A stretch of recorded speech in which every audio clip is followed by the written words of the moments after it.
Welcome back everyone. इस episode में delivery limited के बारे में बात करेंगे। देखो, बिजनेस समझते हैं। सबसे पहले D to C brands, personal courier and इसके अलावा B to B enterprises company offer करती है express parcel, warehousing, part truckload, full truckload, cross border and data intelligence. ये सारी चीजें जो है यहाँ पे company as a service offer करती है।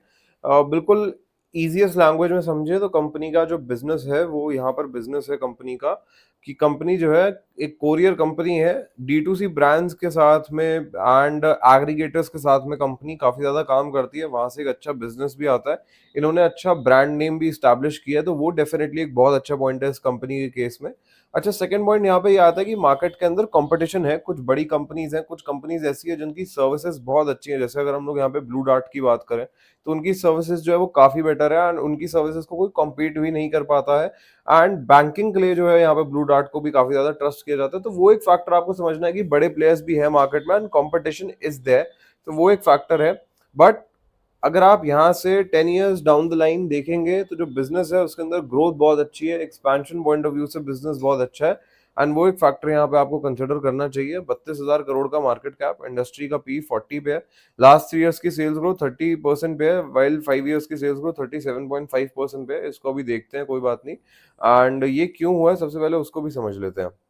देखो, राइट आफ्टर कोविड ग्रोथ जो है काफी तेजी से आई थी ई कॉमर्स के अंदर, बट वो धीरे धीरे करके सेटल डाउन हुई। तो वही चीज यहाँ पे हमें देखने को मिल रही है। 30% की ग्रोथ भी अगर कंपनी मेंटेन करती है तो वो बहुत बड़ी फिगर होती है। तो वो एक फैक्टर यहाँ पे आपको समझना है। 8100 करोड़ के सेल्स करे एंड इस बार कंपनी ने ऑपरेटिंग लेवल पे प्रॉफिट बनाया 127 करोड़ का। बिकॉज इससे पहले तो पुश का बिजनेस था, जितना ज्यादा ये लोग पुश करेंगे उतना ज्यादा बिजनेस ये लोग बनाएंगे। तो वो एक चीज थी। बट अभी कंपनी प्रॉफिटेबल होने लगी है। 127 करोड़ का ऑपरेटिंग लेवल पे ही प्रॉफिट बना है।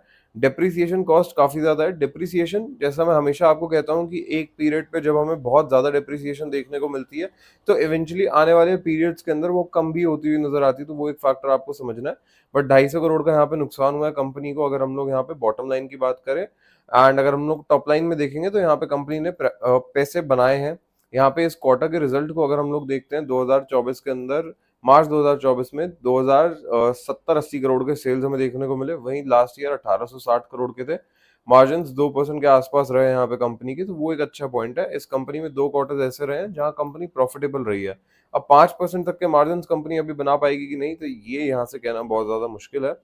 बोरिंग्स कंपनी के पास में 1170 करोड़ के हैं, जिनमें से लीज लाइबिलिटीज काफी ज्यादा है। जैसा हम लोग इनके सर्विसेज के बिजनेस को डिस्कस कर रहे थे, वेयर हाउसिंग हो गया एंड बाकी सारी चीजों के लिए यहाँ पे लीज लाइबिलिटीज जो है कंपैरेटिवली इंपॉर्टेंट कंपोनेंट रहता है। एफआईआईज एंड डीआईएस दोनों ने यहाँ पे स्टेक बढ़ाया, जो कि एक अच्छा साइन है। एंड पब्लिक के पास में यहाँ पे हमें स्टेक कम होता हुआ नजर आया। बात करते हैं अगर हम लोग यहाँ पे डिविडेंड की, तो definitely comparatively newer company and dividend हमें नहीं देखने को मिलेगा। खुद तो कंपनी अभी थोड़ा सा ही पैसा बनाने लगी है, डिविडेंड कैसे डिस्ट्रीब्यूट करें।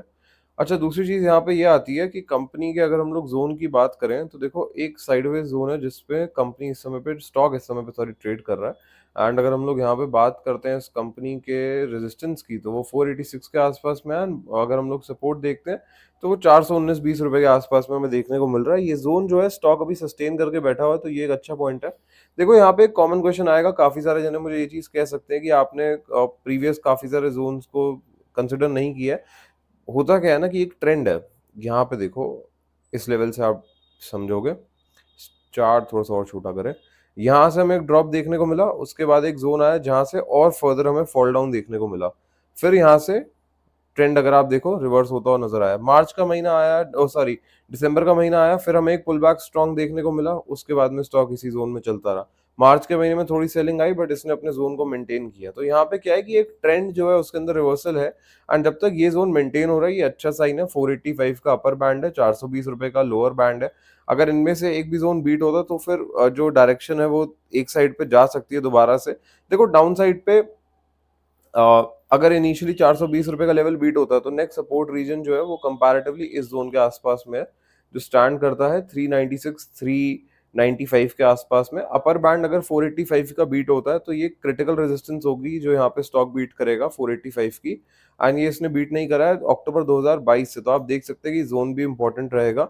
485 का इनिशियल लेवल बीट करता है अगर स्टॉक, एंड मोमेंटम आता है, वॉल्यूम आती है, वहां पे सस्टेन कर पाता है स्टॉक, तो इनिशियली जो नेक्स्ट रेजिस्टेंस बैंड है वो 524 से लेके 550 तक का बैंड है। उसके बाद में फिर ये वाला फॉरवर्ड लुकिंग जोन हमें देखने को मिलेगा, बट जब तक स्टॉक यहाँ तक पहुंचेगा तब तक हम लोग डेफिनेटली दोबारा अपडेट ले लेंगे।